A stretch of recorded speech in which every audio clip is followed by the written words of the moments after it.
I remember the day I first met Peter as clearly as if it had happened only yesterday.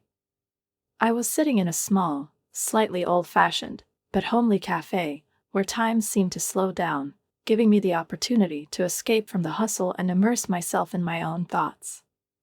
I ordered the cheapest coffee that was on the menu, bitter and sharp. It was perfect for my condition, helping to put in order not only morning plans, but also scattered feelings. At that moment, when I was immersed in myself, he came in. There was no cinematic drama, no spotlight, no background music, but his appearance seemed to expand the space. The only sound that marked his arrival was the soft tinkle of the bell above the door, and perhaps that was all it took for him to be remembered forever.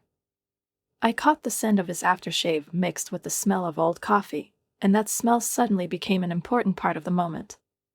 He came up to my table with a relaxed smile, ease in his movements, and with that special confidence that attracts attention. "Is this place occupied?" "What is it?" he asked, pointing to the chair opposite me, and I, barely hiding my surprise at his sudden appearance, just nodded, trying to remain calm. "It seems to be free," I replied, but something inside me stirred, as if this was an important turn in my life that I hadn't realized yet. We started talking. About something insignificant at first, but the conversation suddenly turned into fascinating topics. It turned out that we have so much in common, from unexpected hobbies, like uncontrolled viewing of exciting, but frankly cheesy TV shows, to the most ridiculous arguments about which pizza filling is better. And yes, it was a pineapple. I was adamant on this point, and he laughingly agreed, only adding even more warmth to our dialogue. Our meetings quickly turned into something more. We no longer just spent time together, now it has become a part of our lives, mutual attraction, understanding, and comfort, which was created with each new day. It seemed like we had known each other forever. At some point, conversations about the future became serious, and the wedding stopped being just a distant prospect. But, as often happens, it was then that difficulties began to arise. The problem started when it came to his parents. From the very first day I met them, I felt a certain hidden tension.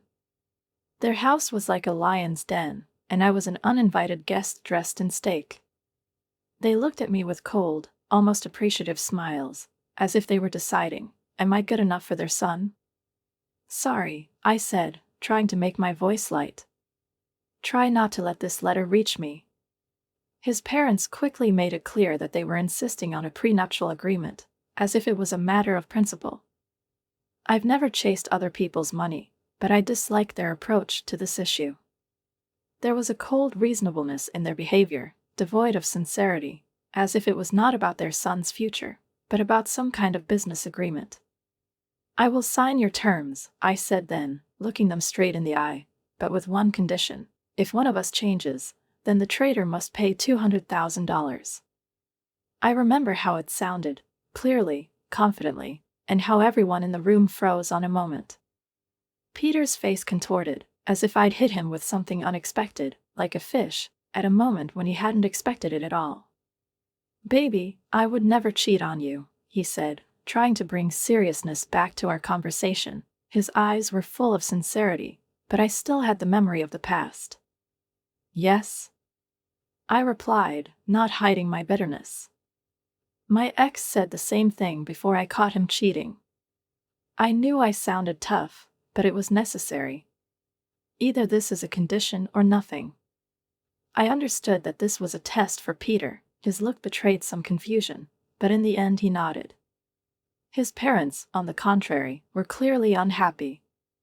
Their tense faces told me more than their stingy words. We thought at the time that this was the end of all these unpleasant conversations, as if the problem had been solved with the signing of the contract. But, as it turned out, this was just the beginning. One evening, sitting on our old sofa, which had been creaking for a long time, as if from time and memories, we started talking about the future again. This sofa was our special place. We often promised each other to replace it, but we never did it, because it became a symbol of our comfort, something only ours. The TV was on, but we didn't pay attention to it. Our whole world that evening centered around the anticipation of a new chapter, planning a trip to Switzerland. We both knew that this trip was more a dream than a reality, given our finances, but that didn't stop us. Just think, Peter, food, wine, art. I exclaimed, my eyes shining with excitement. Peter laughed and pulled me closer, his arms wrapped around me with a warmth that always brought a sense of security. Lucinda, you're certainly a master at inspiring, he said, smiling tenderly, but let's be honest. Our bank account is more suitable for camping in the backyard than for a romantic vacation in Switzerland. Laughing, I playfully nudged him in the side, although his words reminded us of our reality. We can reduce the number of things that we don't really need, I suggested, making an audit of our travel plans. For example, your video games, she added with a sly smile, knowing that this would cause the expected reaction. Peter immediately pretended to be struck by lightning. His eyes were round with shock, but there was a warm, kind irony in them. Games? Oh, no, not them, he exclaimed with mock indignation. You can take my shirts, shoes, even my favorite coffee maker, but the games will stay. We both burst out laughing, because such moments were typical for us. Inside this playful lightness was our strength. We were able to dream of big things, but at the same time we kept a realistic outlook on life. Simplicity was our ally, and happiness was not only in dreams of large-scale plans, but also in those everyday little things that made our lives special. One of these little things was the Saturday breakfast that Peter cooked. He had never been a skilled cook, but by some miracle he mastered the art of making scrambled eggs and toast, simple, but so cozy in its carelessness, served with his legendary terrible coffee. And although this coffee was bitter and thick as butter, I adored these morning rituals. Hey, I think we're going to have scrambled eggs today. What do you say? He usually asked, already heading for the kitchen. Only if you promise not to burn the toast this time. I shouted back at him with a smile, knowing that this was an invariable part of our morning performance. And one day I'll make coffee myself, I added, trying to lighten the mood. After breakfast, we washed the dishes together, a simple, banal task, but it seemed special because we did it together, laughing and chatting about something insignificant, but important to us. And then one day, in this cozy moment, Peter, as if gathering courage, brought up a topic that we both studiously avoided. Lucinda, he said, his voice quieter than usual, we need to talk about what you know, about starting a family. These words broke our comfortable silence. I froze, holding a plate in my hands. Everything was mixed up inside me, fear, uncertainty, but also desire. I know, I replied quietly, not looking into his eyes. It's simple. It's scary, isn't it? What if we don't succeed? Peter turned to me, his hands still wet from the water. He gently took a towel and began to dry them, and then held out his hand to me. We'll get through this together, he said confidently.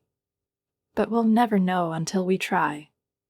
No matter how difficult it is. I laughed, trying to banish nervousness, but a feeling of love fluttered in my chest. Famous last words, baby, I replied jokingly. That was our style. When difficulties appeared on the horizon, we tried to meet them together, with a smile and confidence that we could overcome everything. But it wasn't that simple.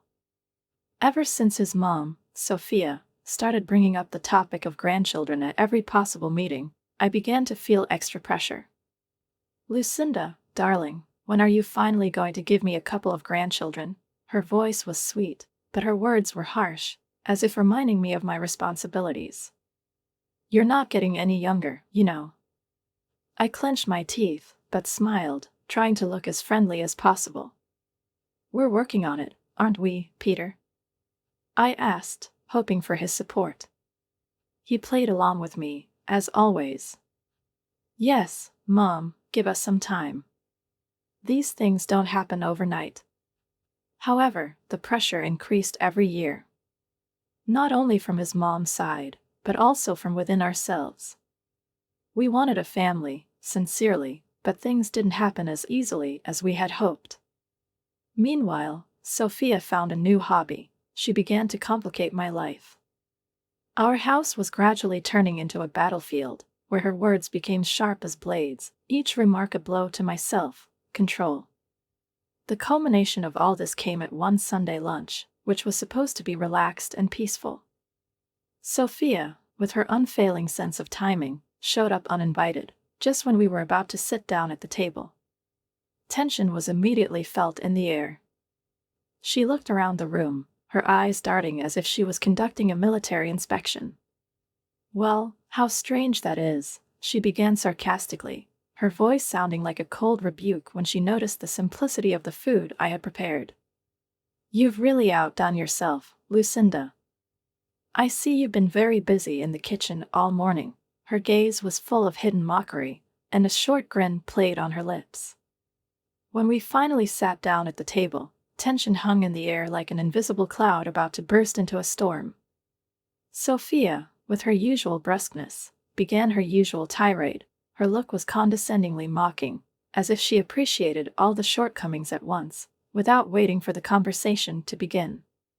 "You know, Lucinda," she said with deliberate lightness in her voice, "I was talking to Mrs. Charlotte recently, and she mentioned that she had a grandson. It made me wonder, when are you and Peter going to give me the same news?" She leaned forward a little, her words filled with venom hidden under a mask of concern. "You're not getting any younger, honey." I felt the blood rush to my face, and my cheeks burned with a mixture of shame and anger. An unpleasant feeling pressed against my chest, as if Sophia had not just asked a question, but revealed my innermost fears. I automatically glanced at Peter, looking for support in him, but, as if by magic, he suddenly lost interest in everything that was happening and focused on his plate. "Mom, come on," he finally muttered, but it was so hesitant that his words immediately disappeared into thin air. We all understood that he was not going to resist or support me. Sophia continued with cold determination. "I don't want to be rude, Lucinda, but you know Peter makes his money hard. And why spend it on you if you can't fulfill your basic duties as a wife?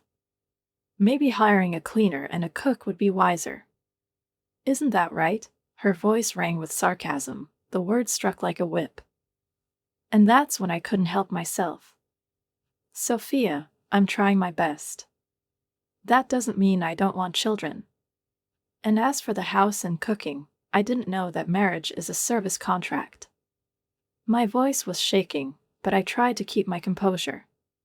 She laughed, a short, dry laugh that only increased my sense of helplessness. "Well, it's not a free ride, is it?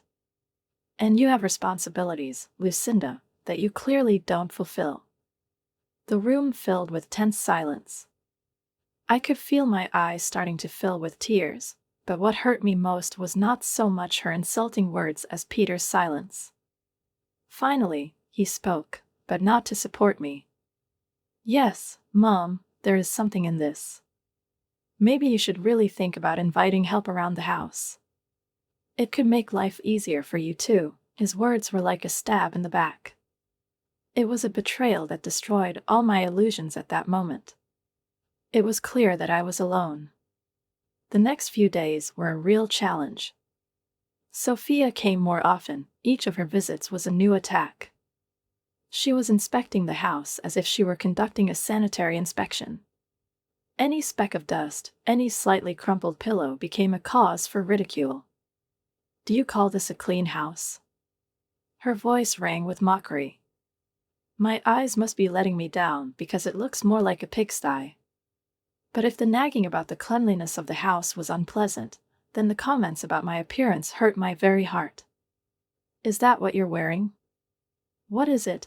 she asked one day, examining my outfit with obvious disdain. "You know that a wife should dress to please her husband.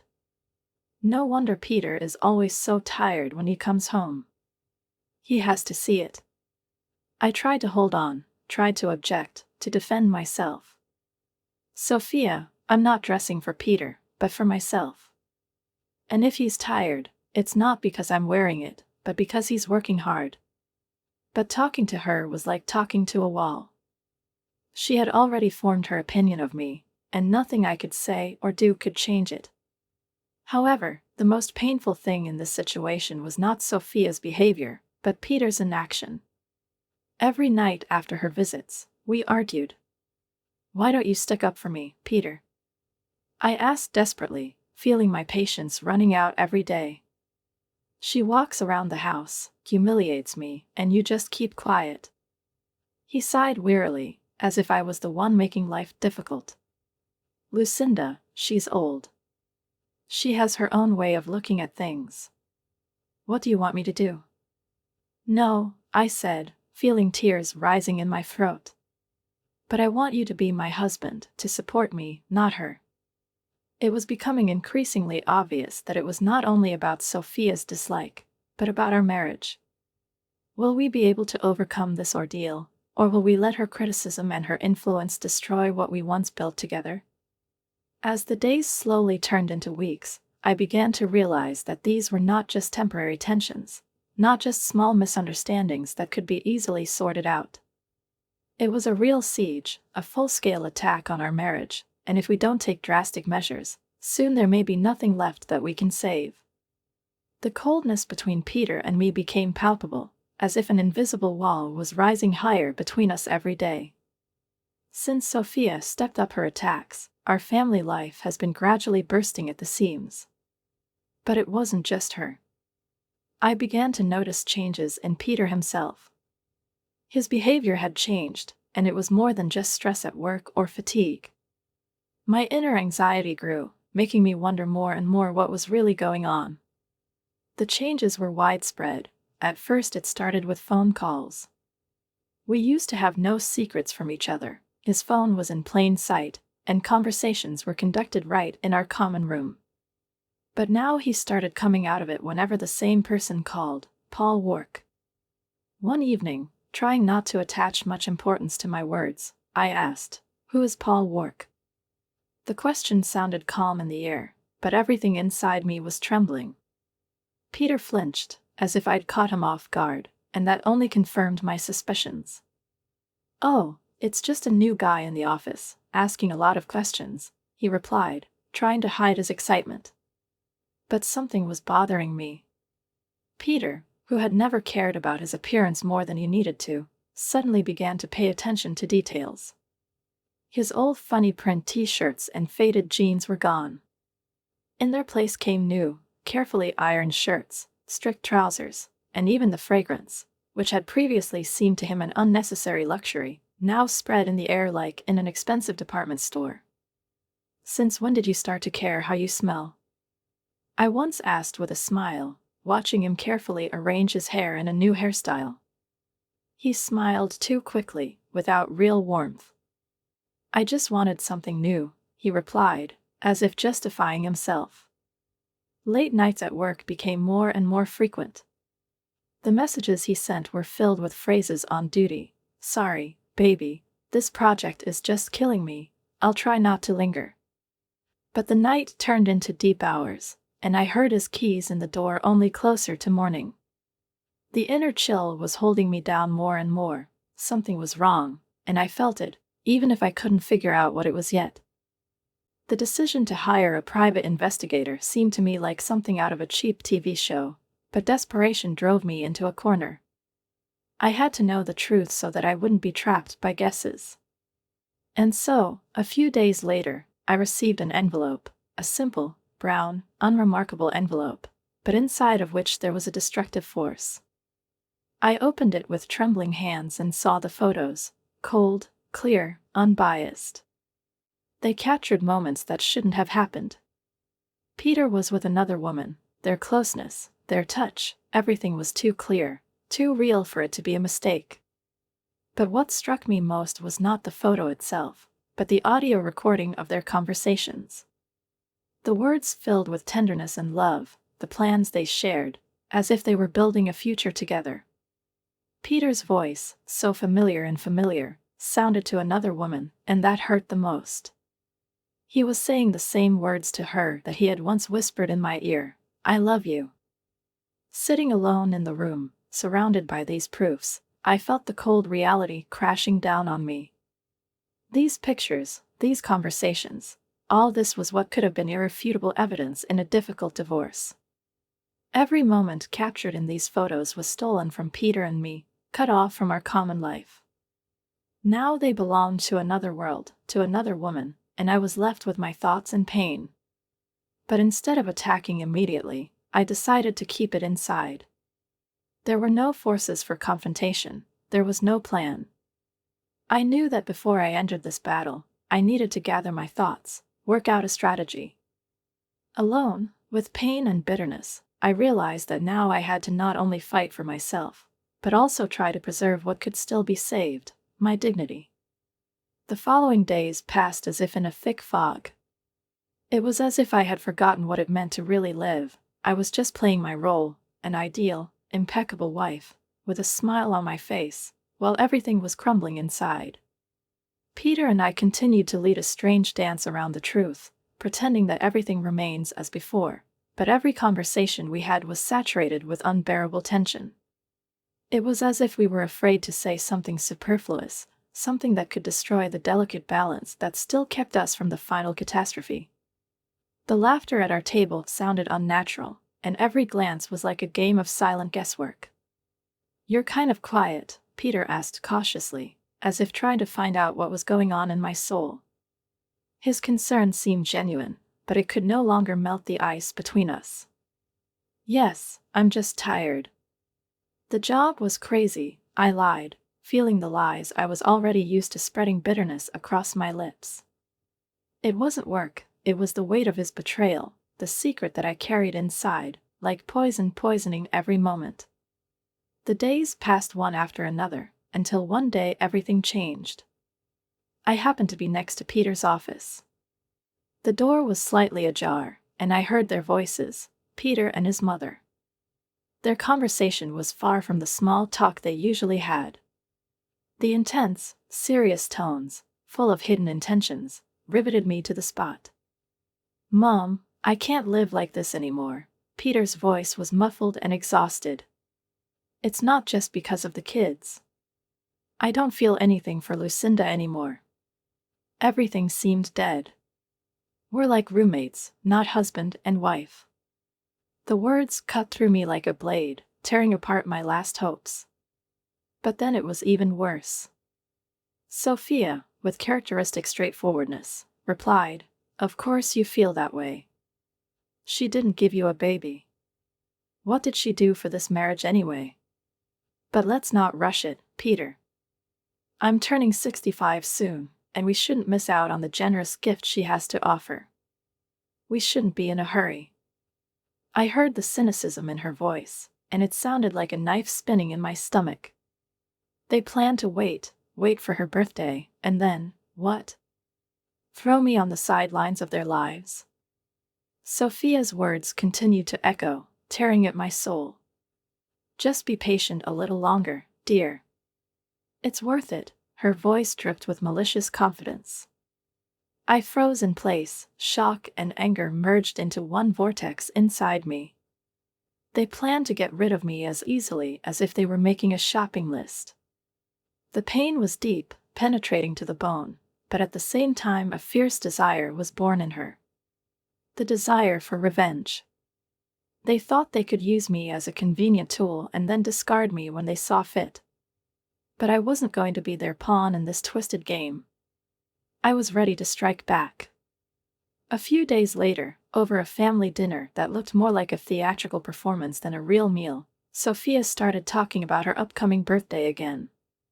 Her tone was both anticipatory and arrogant, as if she already knew she was going to get what she wanted. "Lucinda, darling, what are you planning for my birthday? Something special, I hope." Her voice was honey, but beneath that sweetness, you could feel her true essence, poisonous and greedy. I looked at her with icy calm, suppressing the anger surging inside me. "Actually, Sophia, I was thinking of having dinner at the most luxurious restaurant in the city. An evening that you definitely won't forget," I replied in a flat voice, watching as her eyes instantly lit up with greed. Sophia exchanged a quick glance with Peter, a flicker of satisfaction in her eyes. They thought they had trapped me, that I was cornered. But they didn't know that I was already a few steps ahead. "Oh, Lucinda, that sounds amazing," she exclaimed, hiding a pleased grin. "Only a close family, you know, nothing superfluous. Keep it within an intimate circle." "Of course, Sophia," I replied, feeling in my soul how the bitterness of these words increases with each passing moment. The weeks leading up to Sophia's 65th birthday seemed infinitely long to me, like a slow march towards an inevitable confrontation, as if I was heading towards battle, carefully preparing for every step. Peter's every look of indifference and her every smug grin only fueled my resolve. My plan was simple, but thought out to the smallest detail: to arrange a chic, luxurious dinner, a demonstration of love and attention, and then give them a real surprise that will turn their plans upside down. On the night before the holiday, a tense silence reigned in the house. The atmosphere was like a taut string about to burst. Peter, unaware of anything, sprawled on the couch, carelessly flipping through the tape on his phone. His relaxation was amazing against the background of the chaos that was bubbling inside me. "Is everything ready for tomorrow?" "What is it?" he asked without even looking up. I answered briefly, restraining my excitement. "Yes, of course, everything is fine." My voice was calm, but everything inside me was burning, anticipating the climax. And so, the long-awaited day has come. The guests began to arrive, filling the luxurious room that I had booked in advance. There was a tense anticipation in the air, as if everyone sensed the approaching turning point, but no one guessed what it would be. My heart was beating not from fear or doubt, but from excitement. I was ready for what was going to happen. Sophia, radiant with the attention she attracted, enjoyed this luxury as if she were a queen on her throne. "Oh, Lucinda, you've exceeded all expectations. This place is simply exquisite," she exclaimed with such enthusiasm that her voice echoed throughout the room, attracting the gazes of other guests. Her words sounded too loud to go unnoticed. It was her way of showing her superiority, establishing herself in her positions. I just nodded back, not showing my true emotions. The meal was held in the traditional manner of such family events. The laughter, the exchange of stories, it all seemed superficial, as if it was playing to the public, hiding deep currents. However, when the waiter cleared away the dessert plates, the real spectacle began. He came up to us with a polite but serious smile and informed us that the amount of the bill was $66,000. It was a moment of truth. I held out my credit card, barely noticeable to most of those present, but inside I was already counting down to the crucial moment. Peter, with a tense but forced grin, decided to make an announcement.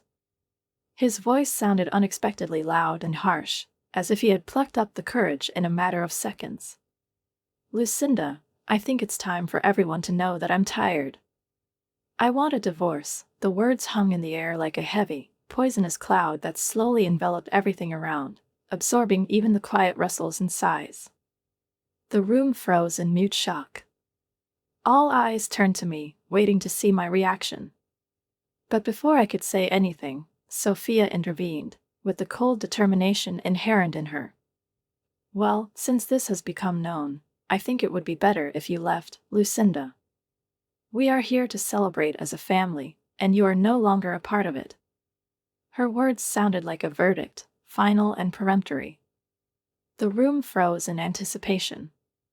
The glances of the guests, as if through a magnifying glass, burned through me, waiting for me to collapse under the weight of this statement. But I didn't allow myself to give them that satisfaction. I stood up calmly, without saying a word.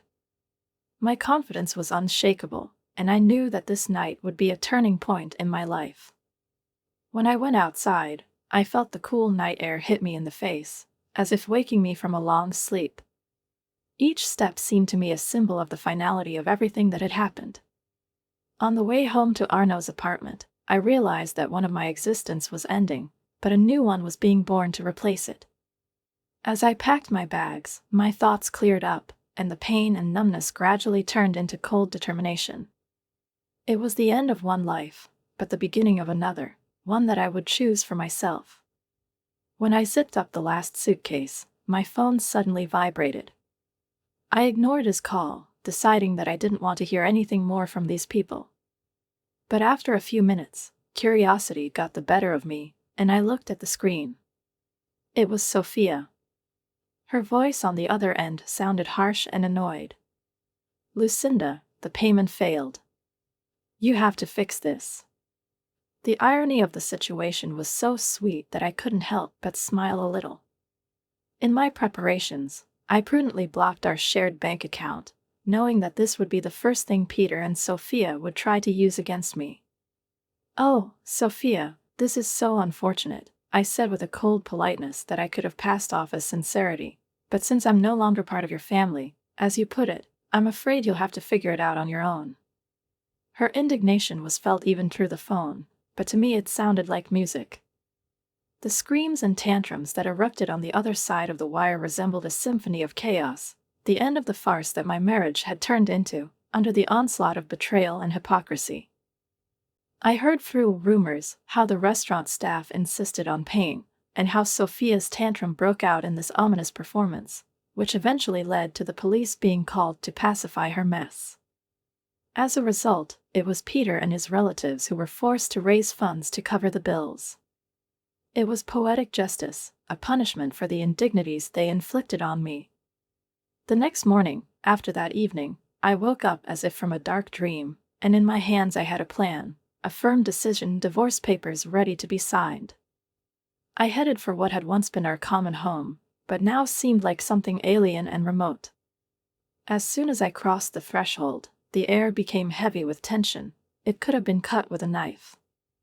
Peter and Sophia were there, and their presence betrayed their excitement, as if they had been caught in the act. The argument they clung to flared up with such fury that I felt like an uninvited guest on their personal show.